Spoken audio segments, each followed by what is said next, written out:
when I prepared for this presentation, I thought, I can have a very formal presentation with slides, a lot of text, and so on. But let's maybe do it differently this time, and maybe let's just throw in some of my personal experiences on the way to get to where I am today. And that also echoes a little bit what Tim Ford said, that stories, they are so much more appealing than like theoretical and than theory, basically. And I'm really more about the practical side of stuff, even though I love the academic world, and I like the interface between them. I would say, I'm more inspired by stories myself, so I'd like to share some with you. And it starts going back to my childhood, because when I entered into the business of conflict and war, I thought back of the stories that my grandfather told me, who was not only an accountant but also a soldier in the Dutch army during both the First and the Second World War. And in the Second World War, so he was at the front line at the Dutch-German border. And the story that impressed me most was that there were basically like two things that he always told. He was telling me that, they went there really full of energy and in good spirits. And then, but the thing was that the Dutch army was like so outdated that their cannons were actually drawn by horses, because they didn't have any automobiles, basically, or very few. So in the first, the bomb fighters, the bombers of the Germans came over, these horses, they went crazy and they just ran away, basically. And they were like at a loss. And of course, as you may also know, when Rotterdam was bombed by the Germans, that was when the Netherlands surrendered. And up until the end of his life, he felt like we lost the war. And that really also struck me when you were talking about Ukraine. When people talk about peace, it's really matters what kind of peace you mean and what it means to them. So for him, he always lost. I said that he had a feeling we lost the war against the Germans, and it was the Allies who won the war, but not the Dutch army. And also even my parents who lived through the war had this like intense hatred for the Germans because of that experience. And that really shaped me also during my youth, like, what does it mean, the us versus them thinking, and where does it come from? And how, I'm going to deal with that in my own life, because, I didn't have this direct experience, but of course you're influenced by it. So, well, I'm moving a bit fast forward. When I got my first job in the conflict space, I was working with a Dutch development NGO, and I was offered the job as a coordinator of the Sudan and South Sudan program. And that's when I actually started thinking back, like, oh yes, of course, I have to do something about conflict, because that's what I was thinking about all the time when I was young, and that really fascinated me. And I want to help solve conflicts and build peace. But I didn't really choose the right profession for that. I thought as an economist, you're just there to make companies work more efficient and more profitable, and maybe help economies become better organized. But I never thought that as an economist, you could make a contribution to peace. Until I got this job at this NGO, and I was sent to South Sudan to set up the program there. This was in 2005, when the comprehensive peace agreement was just signed between North and South Sudan. And at that moment, now it's completely different, of course, but at that moment it was quite a hopeful situation where people thought that, well, with some interventions, this can really work. So we started, supporting local NGOs on education, health projects, some peace building projects around like, you know, really local peace building. But somehow it didn't feel right, you know. I was just looking around and talking to people, and a lot of them, they came up to me, especially farmers, saying, you know, this is really nice that you come here to help us, but what we really need is improved livelihoods. What we really need is better roads so we can sell our products. What we really need is a strong economic foundation for our country. And there was no private sector. South Sudan was, like, back then, a country without private sector. There were just, like Francois said about DRC, there were NGOs, there was the UN, and there were companies catering for them, like flown in from all over the world to provide services to those NGOs. It was like complete madness, and the local economy wasn't supported. So, you know, I increasingly started to think, like, this is not going to work. I felt like, you know, I was working on fragility, but the private sector and business was completely left out. So, you know, that really taught me that, because the idea of the development community was like, you know, no, we first have to get a number of things straight and then we can help build the economy. But my conclusion was that, you know, they should go together. One cannot do without the other, because, well, it's all about tackling the conflict drivers, and one of them was economic marginalization. So if you don't help people to build their livelihoods, they're simply not, you know, going to have a future. And the second lesson actually was that, you know, if you want to work on these issues with local organizations, you know, you have to build their capacity. And, you know, I think the private sector that I wanted to bring in, you know, also has to understand the context in which they work. And that was also one reason why the private sector didn't want to come to South Sudan. You know, we did studies on, like, the opportunities for European companies to enter into South Sudan. And the opportunities were plenty, but the companies said, well, you know, the risks are too high, and there's the sanctions problem, because South Sudan was still under the Sudanese sanctions in the US. So we're simply not going to take the risk. So that was another thing I took away from that experience. Then a few years later, I started working with SOMO, the Dutch Research Center on Multinational Corporations. And that was already slightly better, because even though SOMO was not working on conflict and fragility, at least I was working on private sector issues and on the, you know, on those structural, let's say, inequalities and the impacts of multinational corporations on communities. But I felt that, you know, instead of only working in stable contexts, they could also apply the same type of research and capacity building in more fragile contexts. So I designed a project with funding from the Dutch government to look at impacts of multinational companies in fragile contexts. And, well, that really, I think, gave me a lot of sort of knowledge about what it actually means, like both the, let's say, the impacts on conflict that companies can create if they don't do it right, and the potential for peace if they do it right. So we worked in 5 countries: South Sudan, DRC, Liberia, Sierra Leone, and Colombia. And yeah, 2 examples that I want to share. Like, one is Colombia, actually. Well, Jason, you might know this story. Together with Indipas, a Colombian NGO, we looked into an Italian palm oil company working in the Meta province.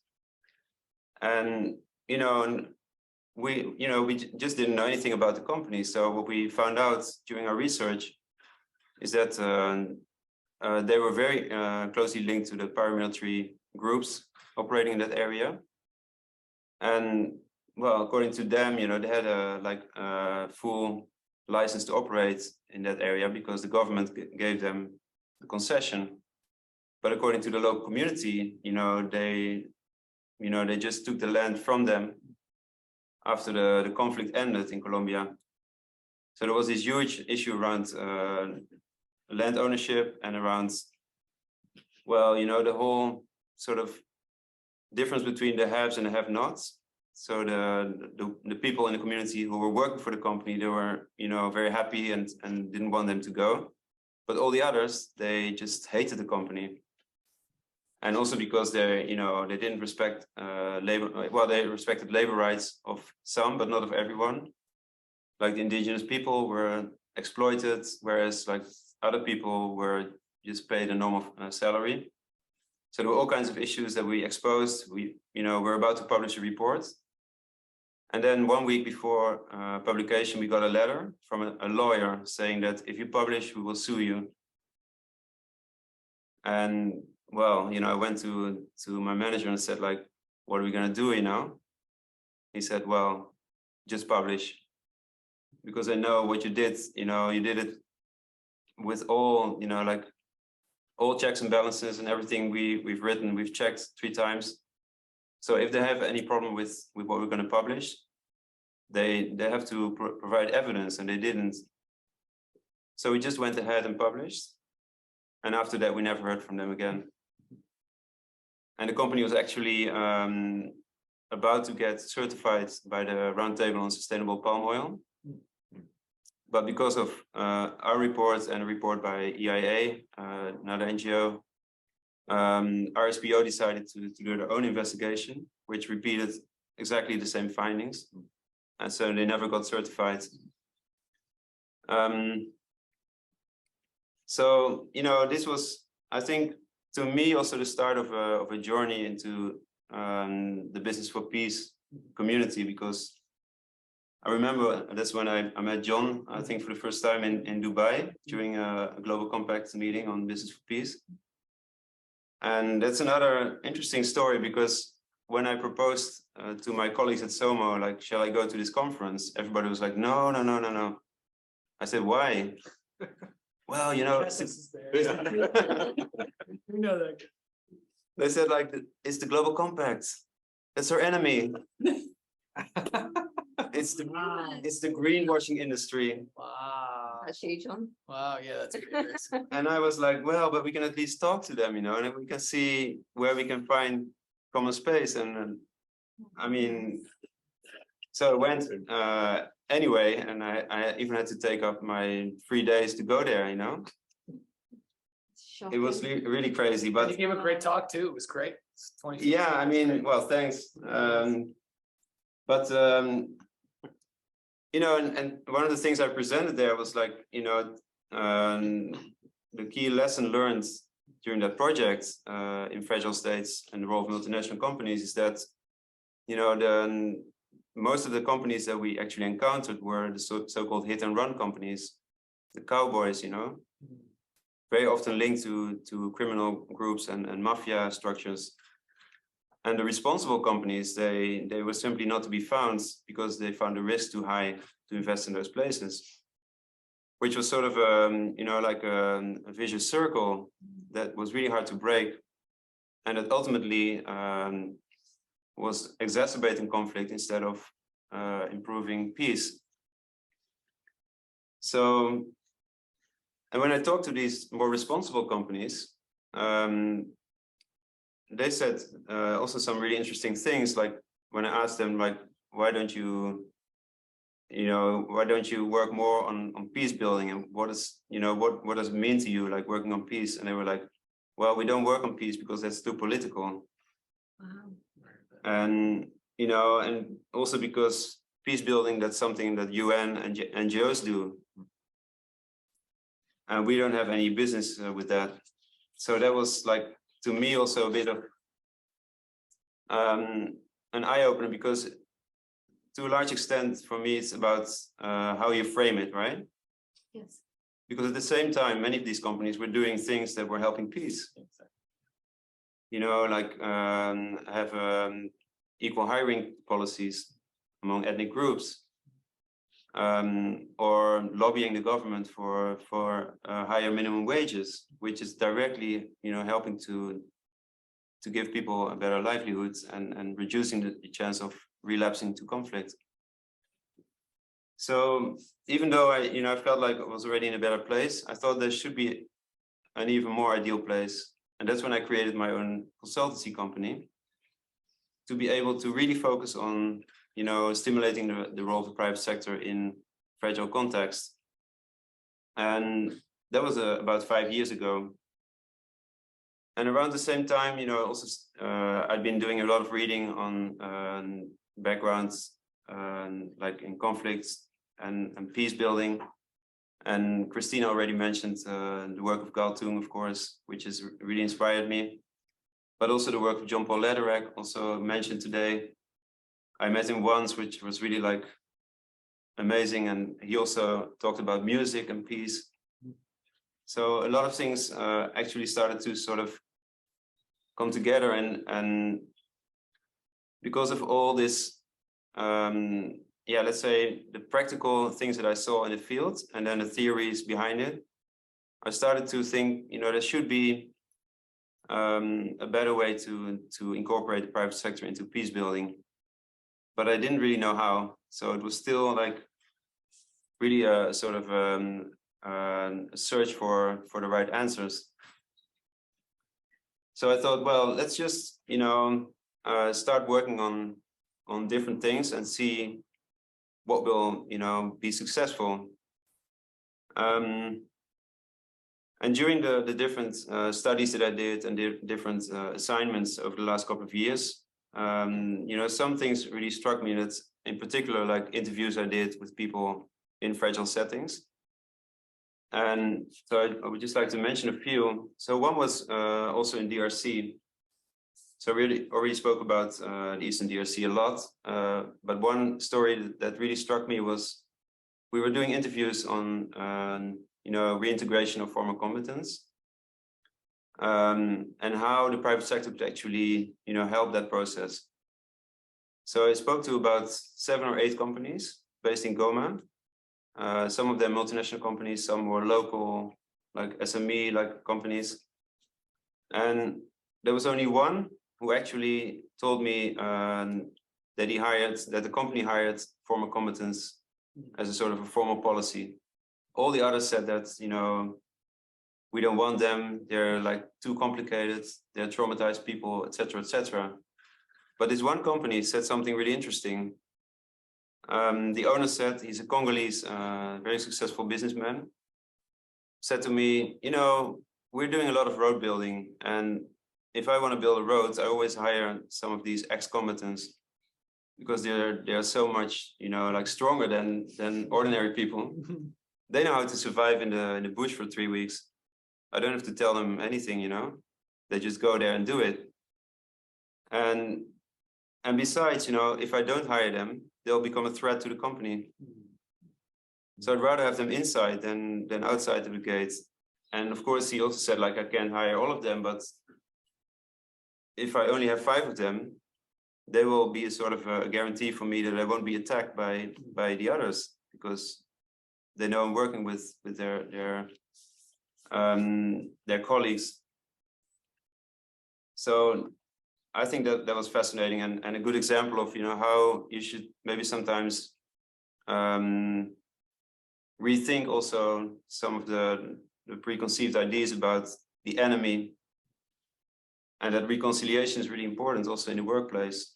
Like hiring people from different ethnic groups in a post-conflict situation can actually really help to build peace. Because people, it's a cliche, but of course, it's always like, well, yeah, I don't like those Southerners or those Northerners, but my neighbor is the only one that's okay because I know him,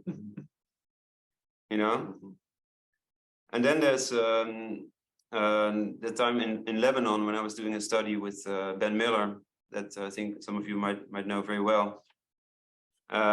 So we were doing a conflict analysis for a big company because there was an issue between the company and the community.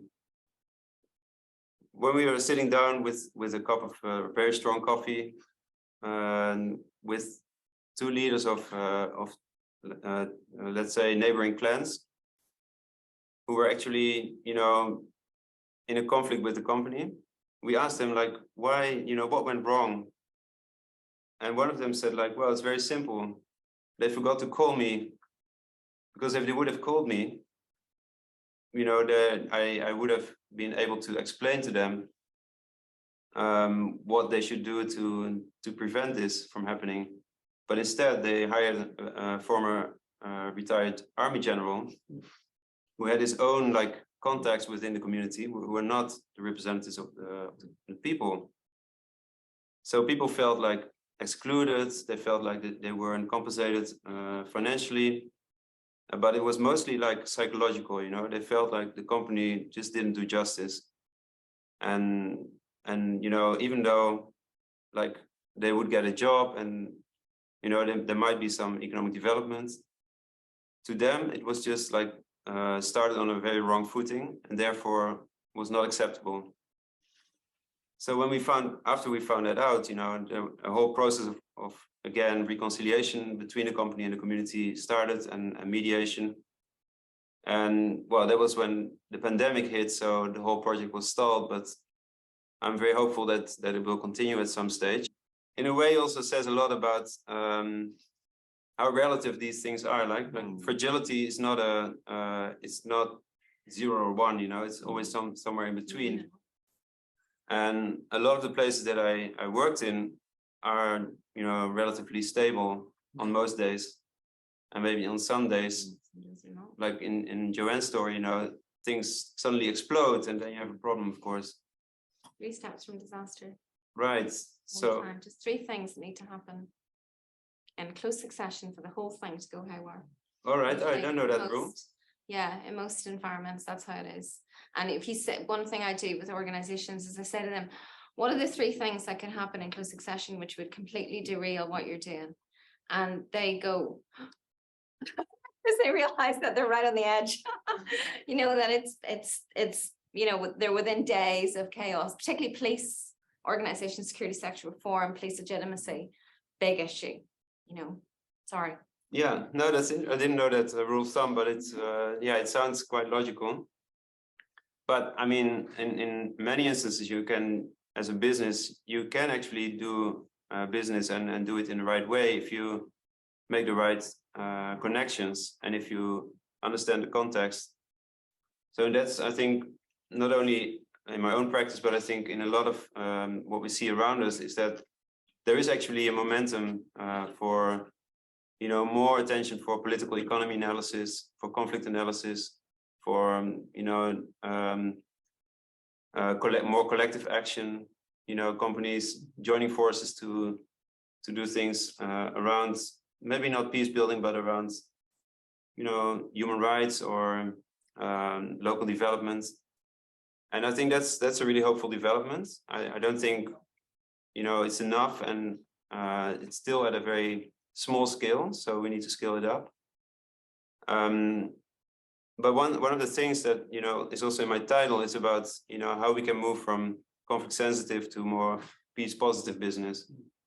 And so there are actually, especially in the investment community, quite a few players that are really trying to sort of integrate fragility and conflict into their strategies, into their investment decisions.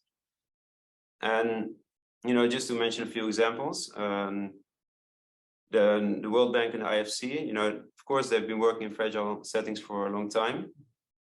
But they developed a fragility lens within, well, projects around African fragile states. And that's, I think, a very useful tool, you know, to sort of to screen investment projects and see like, okay, so is this project really going to help build peace or not? And if not, how can we sort of change it into something more positive?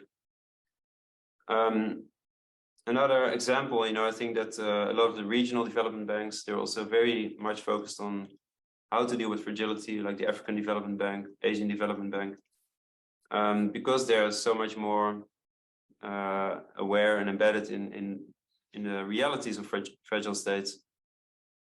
But the European Investment Bank is another interesting case because they set up this help desk for conflict sensitivity, but also, I think 5 years ago.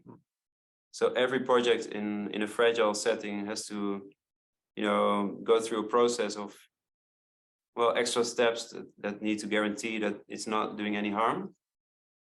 And now they're looking at how they can actually turn it into something that actually leads to positive impact. You know, so those are, to me, also developments that can actually sort of trickle down to the more commercial investment side. And we already see that a little bit within asset managers, for instance, or pension funds, some of whom are really also trying to incorporate these kinds of tools into their work. And I was involved in a study for KfW, the German Development Bank, because they wanted to know, like, you know, how can we support SMEs in fragile settings so that they actually help build peace? And just the fact that they're asking that question is already like a big step, right? So together with colleagues at ODI, we basically like did a sort of state-of-the-art report on what do we actually know about the evidence, you know, that support to SMEs actually leads to more peace, because that's what everybody's saying, like, you know, we just need to create jobs and then peace will follow. But as you also know, it's not always like that, and there's very little evidence that it actually can work that way. And one of the conditions for it to work is at least, you know, to do a very thorough context analysis and have a good understanding of the context in which you are going to invest. And that alone is very often lacking. So, you know, I think we know by now, like, what is needed, you know, for an investment to be more peace positive, but it's still not being implemented. So to finish, yeah, maybe you can go to the last slide in my presentation, because a few years ago I met with some of the, you know, the greatest colleagues I've worked with so far. So Vesna Bojicic and Mary Martin of the LSE IDs developed this thing called the Human Security Business Partnership Framework. And, you know, at some point we started talking about it, and they would like to, you know, they were interested in looking at, you know, how we can actually measure the impact of companies on peace building, or on human security, to be more precise, because, you know, they had this framework, but one of the things that they concluded was that most companies, they have no idea, you know, what the impact actually is on the ground. So in their ESG reporting, which is, you know, has become very important, as I think Jason already mentioned, it's very like top level, you know, it's based on high level indicators that are often, you know, produced by headquarters and not really bottom up data. So together with Marcel Smits, I looked at how we could actually improve the ESG standards and frameworks so that it becomes more bottom up, that becomes more focused on local communities and the way that, you know, the risks that companies are facing are actually more based on reality, and not only on, well, the risk that they think they are running in terms of like the risk to the company, but not the risk to the communities. So that's when we started working on a sort of a matrix where human security, you know, the elements of human security, the different dimensions, so where you see them on the screen. So there's economic security, food security, health, environmental, personal, physical security, community group security, and political security. It's a very holistic framework that, you know, basically covers all the ESG factors or indicators, and it also relates to all of the SDGs, of course, in different ways. And you know, the idea that we have and that we're trying to further develop at this stage in the second phase of the project is, you know, that instead of companies using the SDGs because, well, they think that they can use them in a good way, which is very often the sort of a cherry picking of the ones that are most convenient to them. We want to turn it around and say, like, look, your impacts on a local level, how do they relate to the SDGs? And how can you take better informed decisions on the risks that you're running of, you know, having a negative impact on local on the local context and on the local communities. And so the real challenge now is to see how we can sort of, I mean, there's not one ESG standard or framework. And a lot of companies are actually also struggling with that, you know. So what standards should we actually use and how should we measure ESG indicators in practice? So we're thinking about smart ways on how to sort of add an extra layer to existing frameworks, because everybody's telling us that we don't want another standard, another extra, like a piece. I'm shocked. You know, nobody wants another piece standard or framework, but we think that the advantage of using human security and the approach that LSEID has developed is that it's less political. Human security is not as political as conflict or peace building, and it's you can apply it in any situation, also in a non-fragile setting. Although it's very hard to find non-fragile settings nowadays. So, you know, we have really good hope that this can do a number of things. So it can reduce complexity and really sort of glue security, sustainable development, and human rights. Secondly, you know, it can help to assess the multidimensional risks and also the interrelated risks between, like, for instance, conflict and climate change that are often overlooked in the ESG space, because it's a very, you know, like compartmentalized approach. And finally, you know, it can help to better measure actually these impacts and to help companies to really understand, like, what they're doing, what it has, what impact it has on the ground. And that's, you know, I think also referring back to our earlier discussion with Pia Schouten, you know, that's also the change that I'm seeing with a number of players around me in the business community and in the investment community, that they are really open to, you know, to take a more holistic approach, but they often lack the capacity and the knowledge. So I think there's a real momentum for, you know, let's say the Business for Peace community to fill that gap and to start, you know, some sort of process together with the business community on how to implement all these ideas. Because I think we all know, like, on paper how to do it, but the real challenge is now to do it in practice. So, you know, I hope to be able to provide a little contribution to that, and to keep working with all of you in this field. And yeah, and that's where I would like to end.